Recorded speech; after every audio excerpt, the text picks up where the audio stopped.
Erano da poco passate le 22 quando qui, lungo questa strada, a pochi passi dai vivai Sorgon, è avvenuto lo scontro frontale in cui ha perso la vita Carlo Simonetto.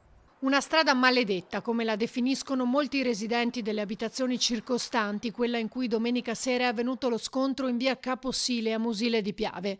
Carlo, 23enne, residente a Fossalta di Piave, ha perso la vita nonostante i disperati tentativi di salvarlo dei sanitari del 118 accorsi sul posto. Gravemente ferita invece la conducente 36enne dell'altra auto residente a Cavallino. Nello scontro è rimasta coinvolta anche una terza vettura. Secondo una prima ricostruzione, quest'ultima è riuscita a scansarsi appena in tempo, essendo stata colpita di striscio dall'auto della 36enne che procedeva verso Jesolo e che sarebbe andata improvvisamente fuori controllo all'altezza del ristorante Vecio Piave.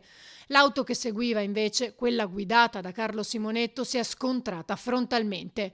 Quando sul posto sono giunti i carabinieri di San Donà e i vigili del fuoco da Jesolo e San Donà, l'hanno trovata completamente distrutta, di traverso in mezzo alla strada. Nel frattempo la 36enne è stata portata via in codice rosso e ricoverata all'ospedale di Mestre in prognosi riservata. Le ipotesi sulle cause della manovra errata sono aperte. Può essersi trattato di un malore, di sonno o di una distrazione.